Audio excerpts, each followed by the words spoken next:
finding? I hope you loved that one that just came out an hour ago. How the Mona had the skull over portion of her face, like the movie in Batman of the Two-Face, of having the skull over the side. His metaphor that he puts, his images are magnificent. He is just a great code man. He knows art, obviously. We've talked about him for 600 years. He has the most greatest beauty in this painting. His diaries in it, his will, and we are off. This is it. I'm going to tell you, this particular image right here is the the back of the Mona. That's the back of the Mona. I'm going to show you. Listen, this image is absolutely the back of the Mona. That's what has been showed. And what I'm going to show you is how my painting's on the back of this Mona. Okay? So here we go. This obviously is the younger Mona Lisa, as we know, and we're going to get into showing you this is the older Mona Lisa, as you know. Well over 1,000 YouTubes of proof. Now, this particular image back here, when it's altered, it so happens to have, well, it has my Mona in it. Does it look like your Mona's in it? Well, here it goes. We're going to get into it, and I'm going to show you how it is without a doubt. He hides his works in code. Remember, you're an artist. I marked it off for you, and I'm going to show you the movements, and you're going to have to screenshot. A must screenshot must be. Now, when you set this up and you lay it over, you can see my woman's hand down in the corner right here is marked with her bent finger. Here's her bent finger, okay? And that bent finger fits perfectly in the fold. Her arm fits where it rolls back and forth within it. So you can see her point. It moves right into this dotted area, and then when he makes it bigger, he shifts it on up into this area. So we're going to get into a little bit more detail, but if you take a look at her head flows within the circle. You can see this particular area of his hand, when it rolls up, it's going to go right in there. Let me show you. Okay, let me just go boom, boom, boom, boom, boom. His hand fits in within the 3 dots that so happens to be in the cut line that goes across. Her head flows right in here, which gets dropped because remember, he makes his images move across the room.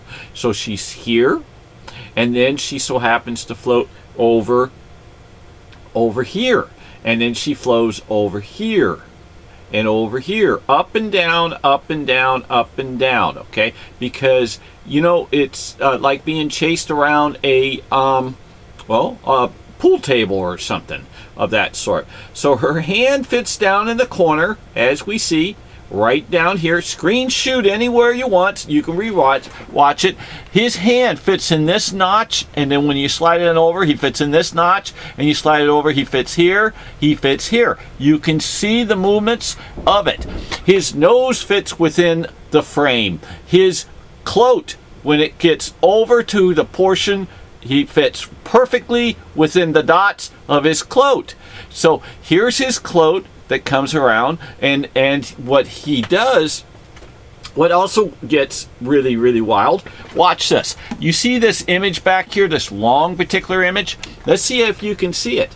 Okay, here's the long image floating through here in stars. It's hidden in here, okay, which I didn't even get into. But what happens is Leo makes it move across the room, and he does have certain settings in which he does. So originally, well, not originally, I don't know where originally is, because with him, he takes it and he moves her across the room. Look at that. She fits perfectly right there too.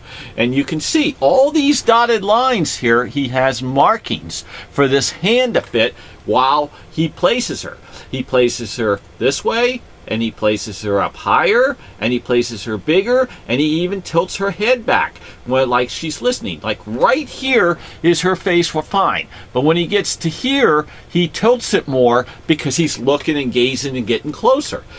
These images are real. It's on the back of the Mona Lisa. And here's another one. She's tilted back a little bit more. Her arm, if you take a look, you can see how the arm goes through here, then the arm goes this way, then the arm goes this way, then the arm goes this way.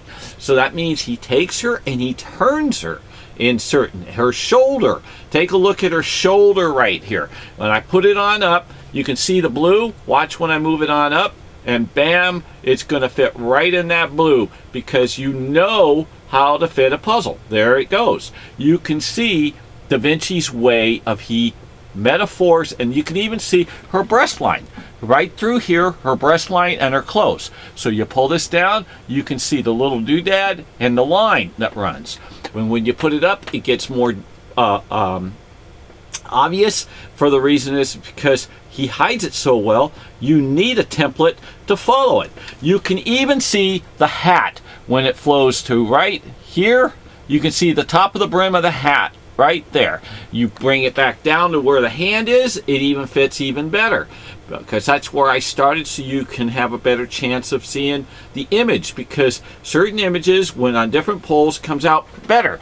Here's the hat, you can see the ridge and you can see the flow. So when it moves again, the mouse is fighting me, and it moves again, there it is, it fits absolutely perfect. So here's the ridge and you pull it on down, whoops, and pull it on down and you can see the ridges of where he moves them. So Da Vinci, again, here, look at that hat fitting there perfectly. Then he moves it on up here. Look at that, the hat fitting really good. Okay, but don't forget, this goes all the way off the page. He runs her all the way off the page. So she's not just here. She's a tiny little thing. She's a tiny little thing here. She's a huge thing. He turns her. So in other words, she becomes every single stitch of his painting because he was crazy in love. Crazy in love. Now, don't forget, that YouTube I did prior an hour ago, okay? The YouTube I did prior ago is a real image that so happens to match absolutely 100% of the Da Vinci's work. Now this, again, is the back of the Mona Lisa. And all you got to do is pull colors out and it starts highlighting his little markings like we did for puzzles. So don't forget also, thumbs up, subscribe, and don't forget to hit the notification bell for the other YouTubes. I wish you guys can come to my party, because that's what I'm going to do. I'm going to have a party. So listen, the images that you see before have not been altered to deceive you, as sure as there is a God. They are images that are real. They are true from my heart, from Leo's works to you. Don't forget, there's a YouTube Kids, not affiliated. They are awesome. I highly recommend it. And don't forget, we still have a problem out there with the coronavirus. Don't forget to use your safety. And don't forget to say your prayers. Please, please, please. And don't forget this. May God bless the whole world, the whole universe, and the whole heavens. And thumbs up, subscribe. Okay? Amen. Hope you enjoy it. These are real.